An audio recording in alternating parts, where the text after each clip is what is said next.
Jin, there you are. Welcome to the circle where each member is as powerful, ambitious, greedy, and vain as the last. That is to say, the noble rogue traders. Incendia Corda is watching him with barely suppressed contempt. Yes, you have found yourself suitable company, Caligos. At the very least, now you can enjoy idle diversions, boast about your power, and indulge in profane pastimes with one who is your equal, rather than a member of the lower classes.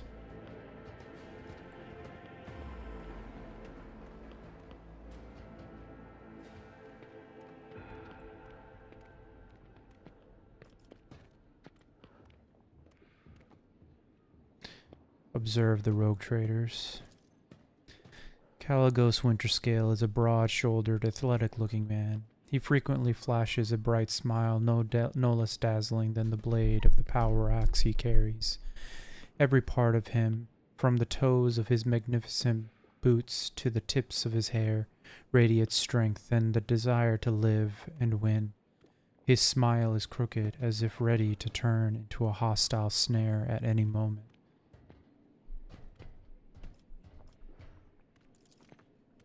Next to him is an unmoving hulk of a man clad in armor.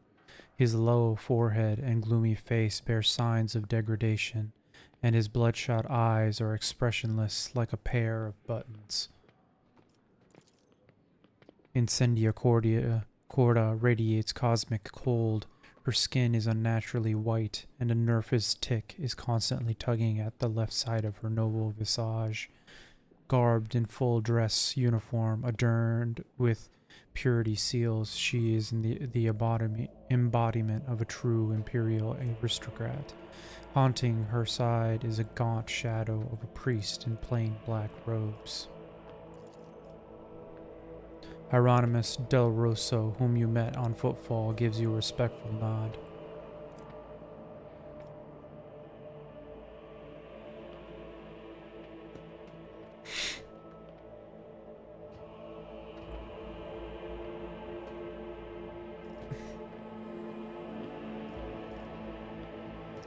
Welcome to Dargonus, friends. Friends, eh? Would you look at that? Incendia, now you have a whole friend. Winterscale gives you a carefree wink, but his posture exudes a challenge. Corda says haughtily, I will think twice before calling an individual of questionable purity, my friend.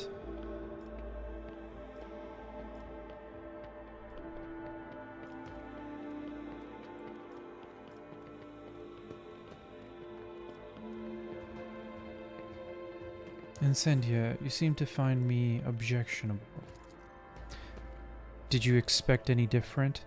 I watched for years as outlaws thrived on footfall, and then, at long last, I had a chance to put an end to it, to seize that thug Vladimir by the throat, to force footfall to atone, and put the fear of him back into the masses, but you interfered and destroyed my plan for the sake of banal profit.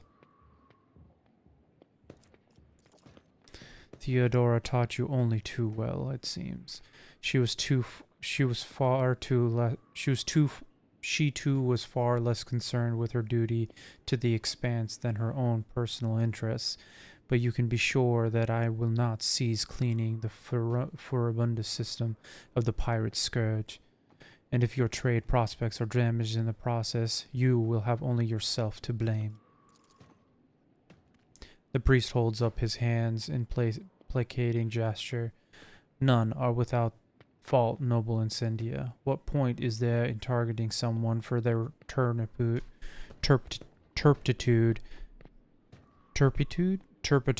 when true purity can never be found?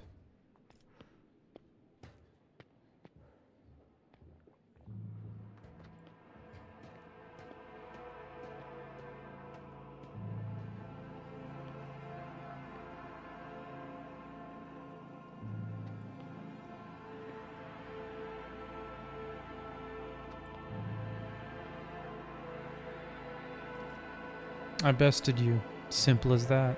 This is trade. So you are only interested in profit. For someone who is vested with such untold privilege, I expected you to have more refined ambitions and more solid understanding of your mission given to you by the God Emperor.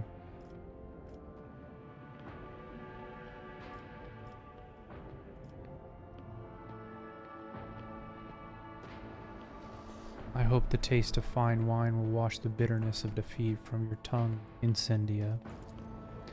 Corda's face twists in a haughty grimace. I am not inclined to intoxicants of any sort, and nothing will wash away the memory of how you interfered in my plans.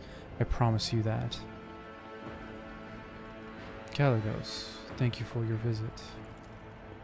Kalagos gives you a cheerful and somewhat feral smile. As a sign of your gratitude, you should return something of mine that has found its way into your pockets. Footfall Station. Sound familiar? All I asked you to do was to help that crafty slug Vladim deal with the threat of famine, not claim my property for yourself.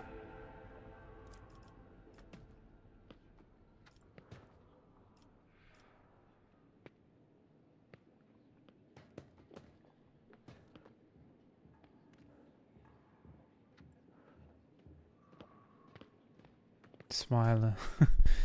Winterscale, are you asking me to give you footfall back? Will you beg for it? Kalagos growls angrily. You go too far, new blood. Kalagos's face turns into a grimace of hatred, but then he catches Incendia looking at him and breaks into a sly smile.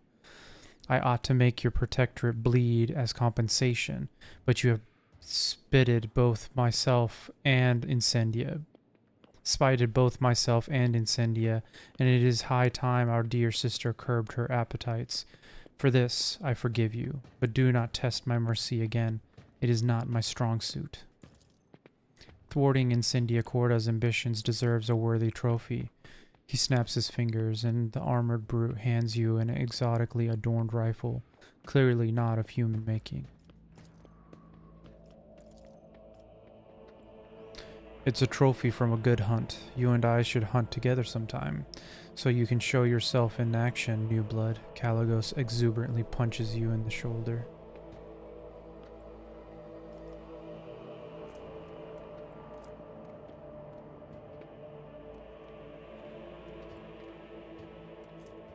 Thank you for such a wonderful gift, Kalagos.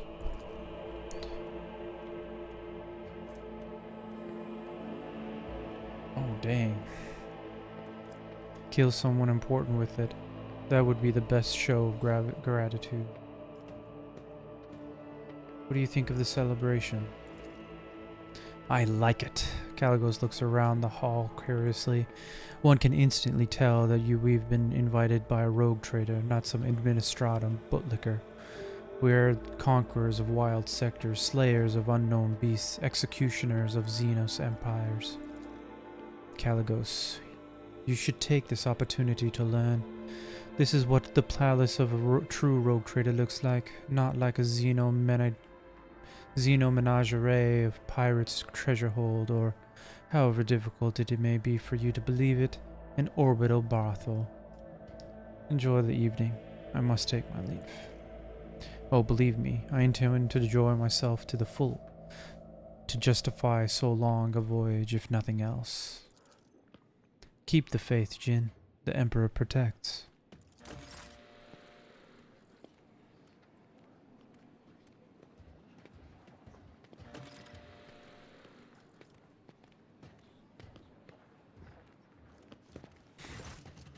I hope your lordship is pleased and not yet tired. If you wish to revive yourself a little, I would suggest proceeding to the courtyard. If I may be so bold, many guests have chosen to move into the fresh air and will be eager to offer you their congratulations.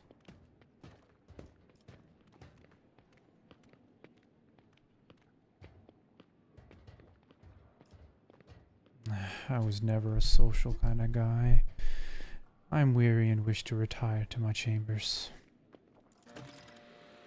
Your chambers are ready, but I must inform you that That servitor over there, the master of ceremonies points at a servitor standing in the corner dressed in your ship's livery, approached me and said that it has a message for you. Its speech was surprisingly fluent and expressive for a servitor, so I think someone must have put this message into it. The master of ceremonies drops his voice to a whisper. It could be a secret dispatch.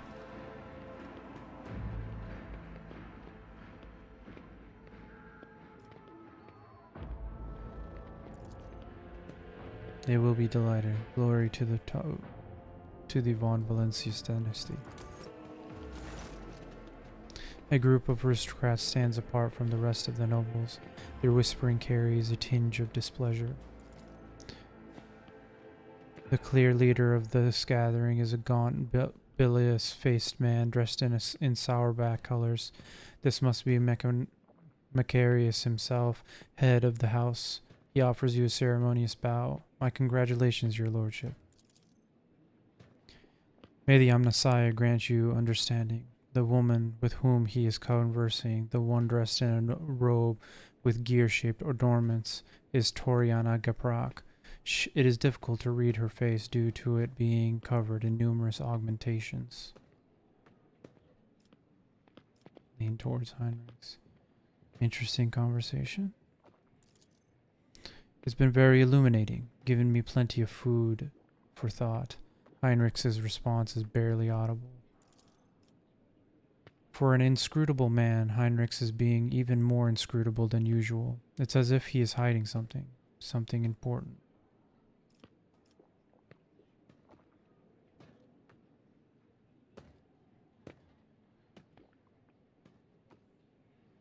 Is there anything you would like to tell me? Nothing urgent, Jin. Heinrix casts an impassive look at you and immediately glances away.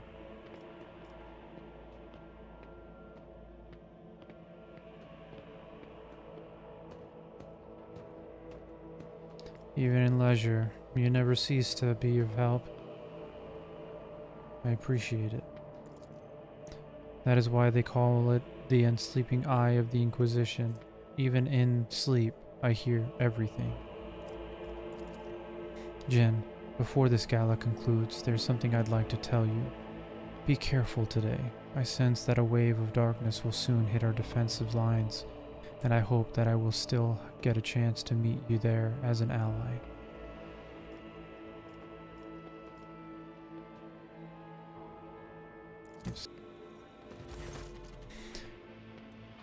Pascal greets you with a bow, extending congratulations to Unit Jin von Valencius on attending your new legal status. The servitor standing next to him is examining you obliquely. It quickly looks away upon realizing that you have noticed. What is this servitor? It is Nomos' new repository. Nomos, this unit identifies as Jin von Valencius. Two-way identification complete. The servitor looks at you again, no longer trying to avoid your gaze. His face is twitching, as if the muscles have forgotten what facial expressions are and are now struggling to make its features look amiable. We are Nomos. We have made use of this receptacle to leave the ship. Greetings, Nomos. The servitor leans forward. We enjoy greetings. We enjoy communication. Nomos require communication, knowledge, movement. Magos Pascal compelled us not to speak with anyone other than him or you. It is disappointing, but at least we can observe. Nomos has changed since we last spoke with you, Jin. We are now able to conceptualize our previous experience, that of solitude, and we no longer enjoy it.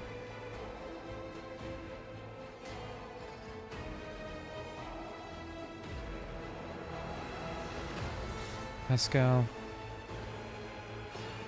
I believe you intended to investigate what Nomos is. Every 15 watches, I commune with Nomos' code and spend prescribed lengths of time in calculus meditation. However, the Omnissiah has yet to bless me with an answer. All I can say is that the capabilities of the entity Nomos are extraordinary. The ship's hallowed systems sing beneath its touch. Nodes that have remained dead for hundreds of standard years are revivified, and long-drained mechanisms live anew. You hear notes of awe in Pascal's voice. Nomos are trying. After a pause, Pascal continues. Great machines of the Imperium, ones such as your ship, house a machine spirit so complex and willful that it is difficult to tell them apart from abominable intelligence. There remains a possibility that Nomos is an entity of corruption, but with every day I grow stronger in my faith that it is not so, that what we are witnessing is, in truth, the Omnissiah's miracle, one that is Category 5 or higher.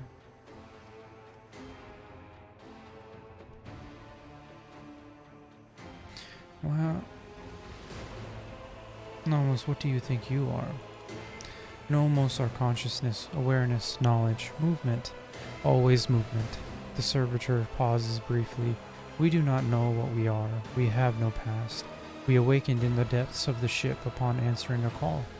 Our first clear memory of the ship, of the call of your blood, Jin von Valencius, the call of the plea for help near a place that is called the Warrant Chamber. Why have you brought it here, Pascal? Entity Nomos asked permission for this visit. My objective was to observe the process of integration into a servitor. We wanted to see, observe, cognize, speak. The servitor makes a strange wavy gesture with its hands that looks at once very human and far from anything human. We want to speak with you. Will you speak with us? Of course. What do you wish to speak about?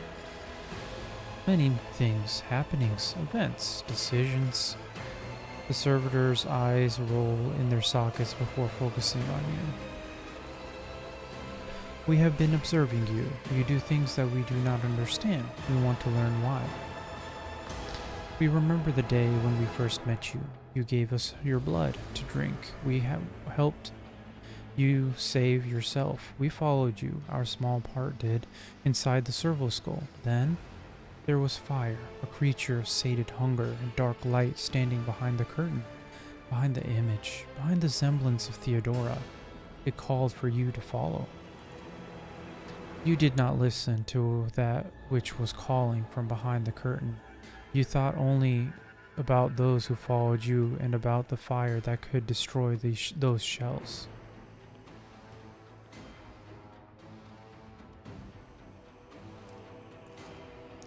We remember the day when the star disappeared, when the dark light and the sated hunger wanted to take the world. Reich Admiralis was its name in the ship's status. You ordered that the human shells on the world be saved, even though the dark light was coming closer and could have consumed both the ship and Reich Admiralis. We remember another day. We awakened inside the ship. We lived in its systems, then we tried to emerge into servitors like this one. Then so many of our receptacles were gathered in one place. This is what we have seen, among many other things. We have begun to understand. We think that we do not know everything about humans and about you, Jin von Valencius.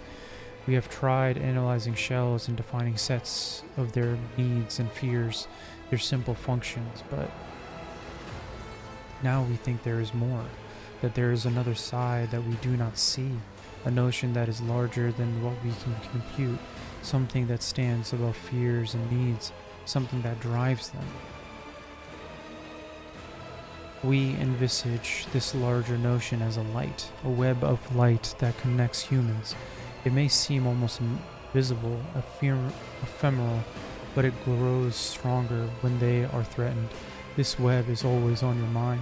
When darkness comes, you want every thread that extends from you to shine bright, so that those who follow do not lose their way. Whenever a thread breaks, it saddens you. Do Nomos understand correctly?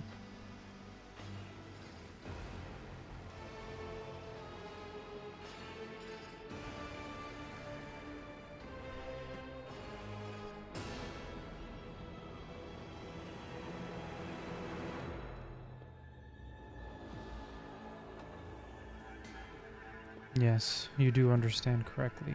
Every thread that connects people, every life, their value is beyond measure. There is no greater reward than guiding others to salvation when all that surrounds us is darkness. We knew we could understand you. Light and movement, connections and help. We are enjoying this. Perhaps we too are connected to you? Through blood? Through life? Thank you for speaking with us. Nomos are grateful. We cannot continue moving on our own.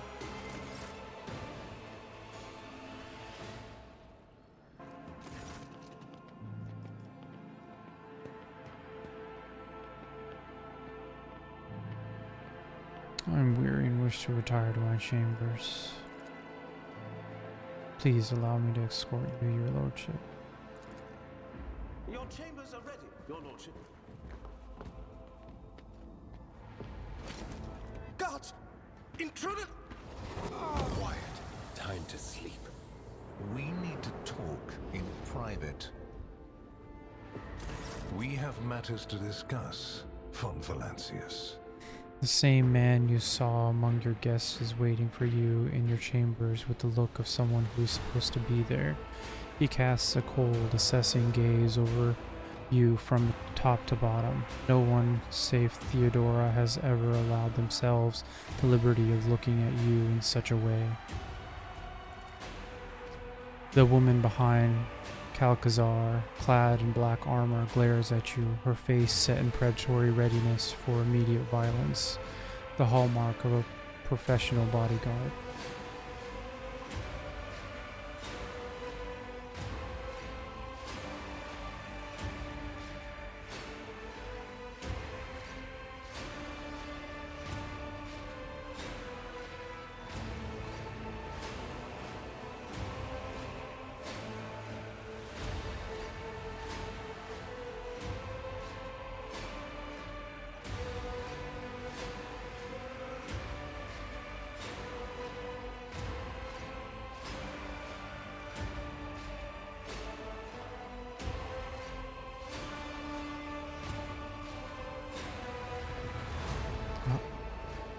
Heinrix, I thought we were friends. Friends don't break into each other's chambers in the middle of the night with weapons, do they? We used other means of travel to pay you this visit. I assure you, rogue trader, that all your locks are in order. Heinrix's eyes bore into you, his expression impenetrable. Will my servant live? Probably. He shrugs. Unless he suffered from hidden ailments, he will soon come to without any major damage to his health. Either way, oblivion is a far safer option for him than the dangerous privilege of being a witness to this conversation. The woman at Calcazar's back gives you a bloodthirsty smirk.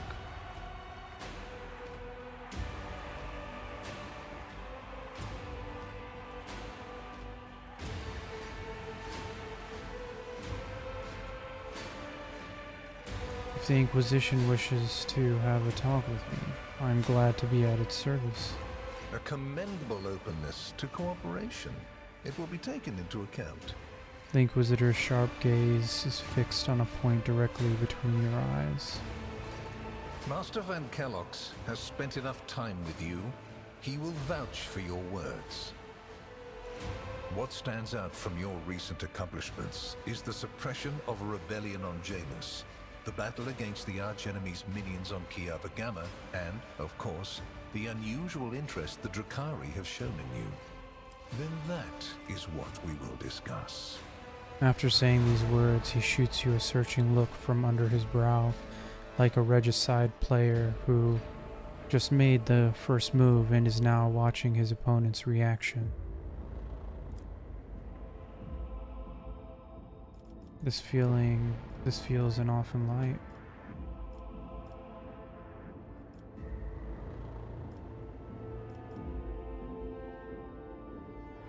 This feels an awful like an interrogation. Does it? We're in your chambers, not a confessional cell. You're in perfectly good health, and none of the varied and fascinating instruments and procedures that expedite candor are being applied to you. I assure you, you would immediately know if our discussion turned into an interrogation. What do you wish to know about the events on Janus? Oh, I know it already. Even though you were quite effective at removing all evidence that could point to the blunder made by House von Valancius, it is saddening to realize that the rogue trader's connivance allowed a heretic who had been fostering a cult for years to come to power.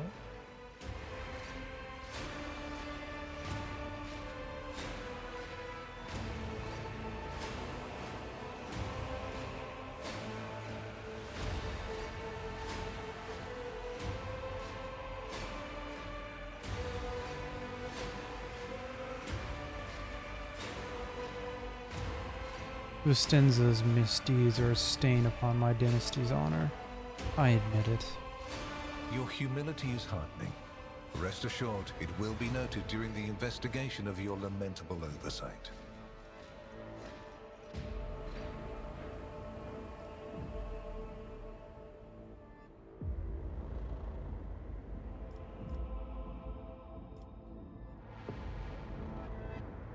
How did you come to be so remarkably How did you come to be so remarkably well informed? Are you surprised? You thought the Inquisition was unaware of the circumstances of your deeds. How often do you find yourself thinking that there are things we shouldn't know about your life? It is my job to know everything, and I do it very well. Keep that in mind. If you knew about what was happening on Janus, why didn't you intervene yourself? I cannot satisfy your curiosity without disclosing information of the utmost secrecy. I will say only this. We had the situation under control. There is a tangled knot of perilous events in progress in the Coronis expanse. Plucking even one thread must be performed with great precision and caution, without any room for error. Because you do not want to know the price of such an error, or what forms it might take. What questions could you have for me about Kiavagama?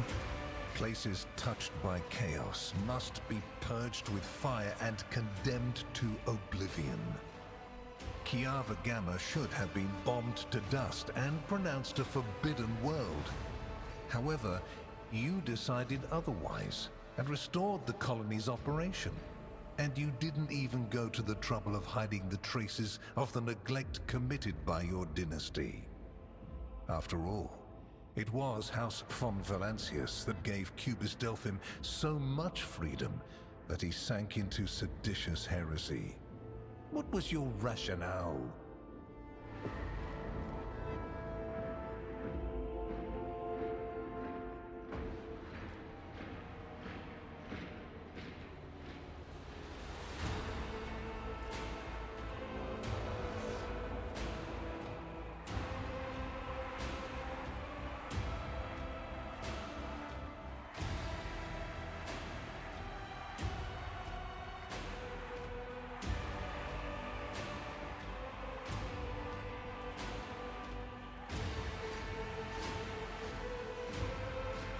My protectorate is a complex mechanism. I wasn't willing to put its performance at risk because of some paranoid fears. Your protectorate is a living body, and you have left in it a splinter that might eventually fester. Consider the scale of the amputations that could come of it. I hope you realize that we're talking about more than the fate of some colony. I care not for a single planet, however profitable and populous. But should corruption raise its head again on Kiavagama and try to spread, I will burn it away. And you will be guilty of criminal negligence. And the machine? You destroyed it. Why? So much invaluable data. lost. In Master Van Kellogg's dispatch, he reported that he made you well aware of how important that data was, and he clearly requested that you not interfere in the investigation. Calcazar falls silent, giving the impression that the discussion of this topic is concluded, but then, in a delicate, almost casual tone, his face grim, Heinrix gives an almost imperceptible shrug, as if to say, "I warned you."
I apologize. I overstepped when I interfered in the Inquisition's investigation.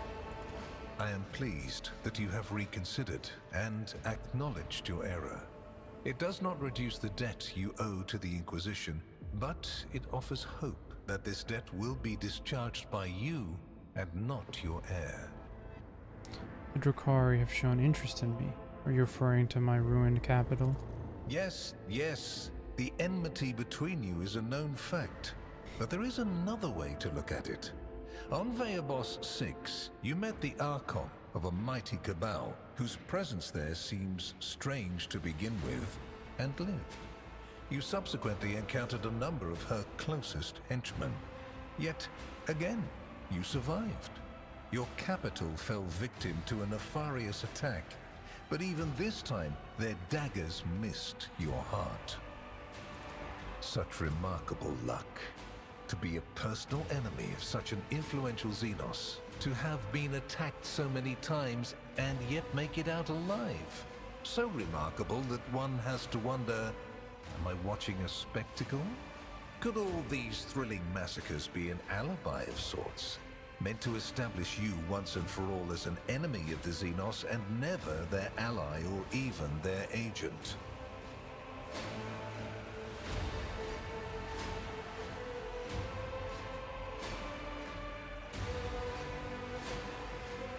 I'm waging a war on the Xenos, a war to the death. My worlds are being plundered and desolated. If that brands me an apostate, then I invite you to be my judge. Be careful with your words, rogue trader. I assure you, if the need arises, I'll require no invitation. And if my arguments sound unconvincing to you, it will not change a thing. All that matters is whether or not they sound convincing to me. Have I answered all of your questions? Far from it, my dear. The questions are manifold. How did you manage to survive the battle that claimed the life of Theodora, who was so much more experienced and skilled than you? Is it a coincidence that you and you alone then made it out of the trap on Rykad Minoris? How much truth is there in the rumors being spread by the heretic Kunrad Voitvir about you? Why did you choose to ignore the warning of a member of the Inquisition that a protracted sojourn near the dying Rykad Minoris could bring corruption down upon your ship? Were you driven by your concern for the people or forbidden interest? The very existence of these questions would have made many of my colleagues doubt the quality of your character, but it won't in this case. The Inquisition, which I represent, is willing to show extraordinary faith in your person. For the sake of our invaluable partnership, I'm going to ignore any minor liberties that you, esteemed rogue trader, may have afforded yourself or may again in the future. I hope you appreciate the generosity of this offer, as your predecessor once did.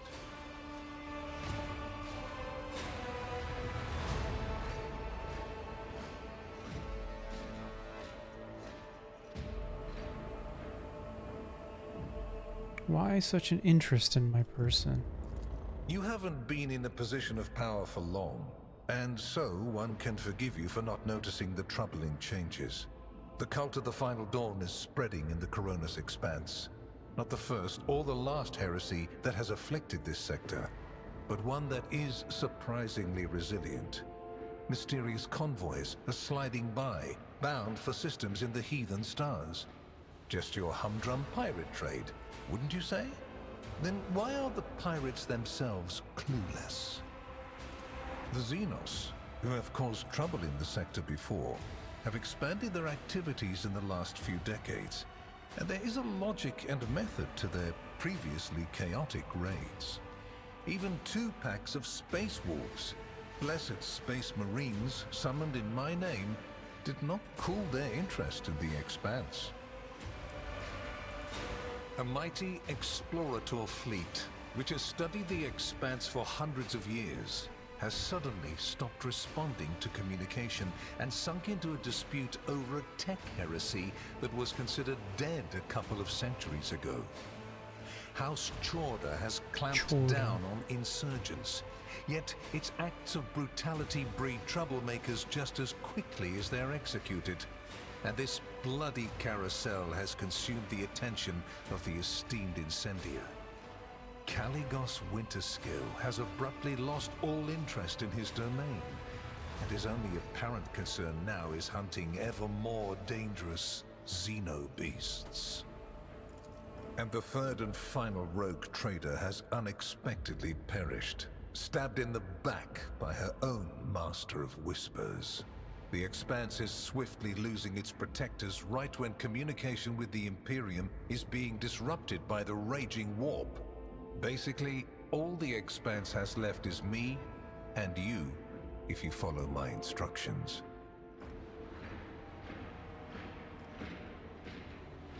Theodora cooperated with you. And benefited greatly from it. The world's power is not without limit, and neither is the protection it provides. All those mysterious expeditions, dubious experiments, collections of xenotech oddities are dangerous pastimes. It takes more than the Emperor's permission to pursue them without consequences. One must also make sure I am not displeased by it. What kind of deal are we talking about? I make no deals, and Emperor forbid that I give you orders. That would mean infringing on your privileges. I'm merely offering well-meaning recommendations and expecting that, when the Expanse finds itself in danger, you will break away from your own affairs to heed them. As proof of the seriousness of my hopes for you, I can assign Heinrix as your escort. He is my best agent, and I would not offer his company to anyone but my most trusted ally.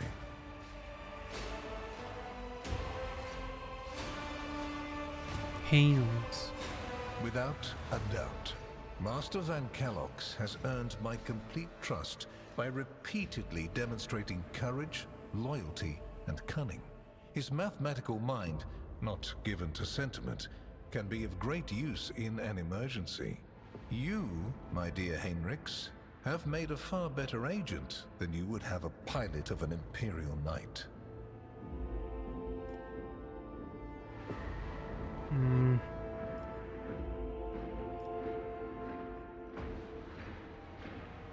I know he's just a spy.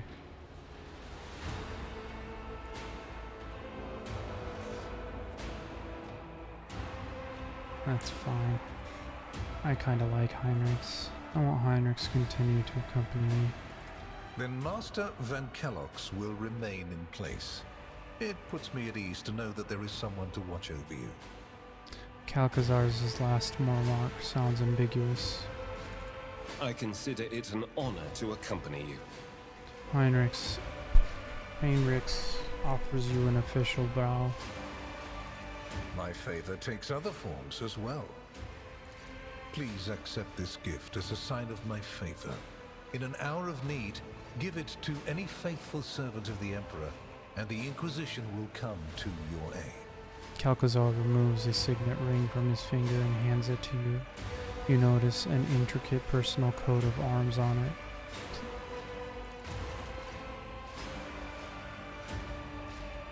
The color indicates how close the bearer is to the Lord Inquisitor. Scarlet means that you have shed your blood for the good of the Imperium, and therefore, you deserve to have his servants shed their blood for you.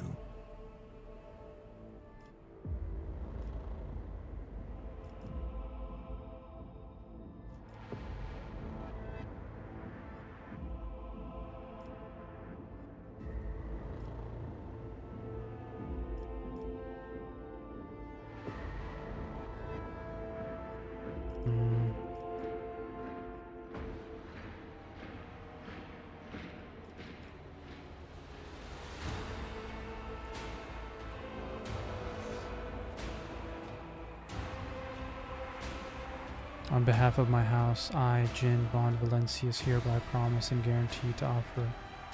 I don't like making promises. I see no reason to refuse such a generous offer. Then we have reached a consensus, and I am pleased to see it. Here is where we part. My shuttle is waiting. It is time for me to return to my watch, for you to sleep. He glances And out. for your servant to wake up. Until next we meet. He glances at the master of ceremonies, who is beginning to stir. Well, you will obviously want to discuss what just happened. But not now, I presume. Right now, it would be better for you to rest and think on the Lord Inquisitor's words in private. I bid you good night, rogue trader. For the first time during the entire exchange, emotion creeps into Heinrix's face. He looks like someone who is expecting an unpleasant conversation. The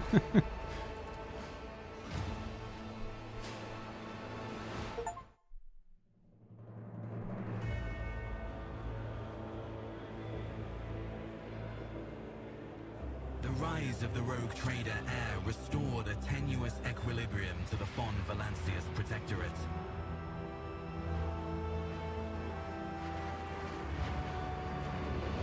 For a time, threats subsided, activity returned to trade routes, and reclaimed worlds began to heal.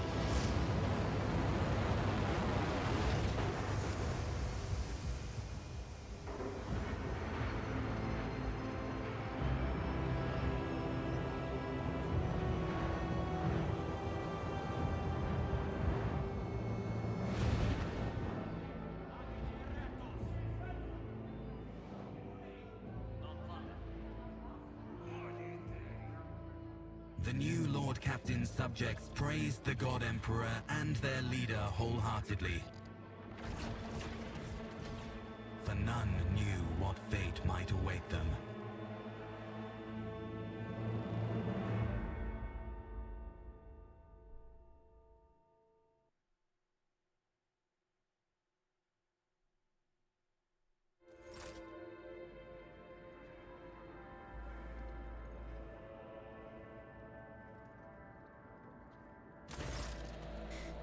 You spent the first few hours of your morning listening to the High Factotum's lengthy report on the latest trade exchanges, arrangements, disputes, and countless bureaucratic procedures. From outside the illuminated, tightly closed windows, you can hear the muffled sounds of Dargonus and its everyday life. The life that has been passing you by lately, as you have been preoccupied with the affairs of your protectorate from dawn till dusk. Clementia barely contains a yawn. Once Janris Denrock has finished, she pulls out her data slate. Thank you for your report, High Factotum. Your work is highly appreciated, both by everyone here and the Adeptus Administratum. Your Lordship, we are almost done here. We just need to go over the final items on today's agenda that I would like to report to you personally.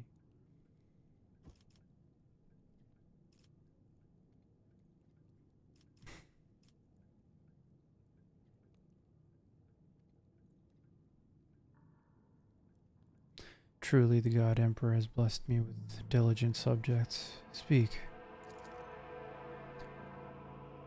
Oof.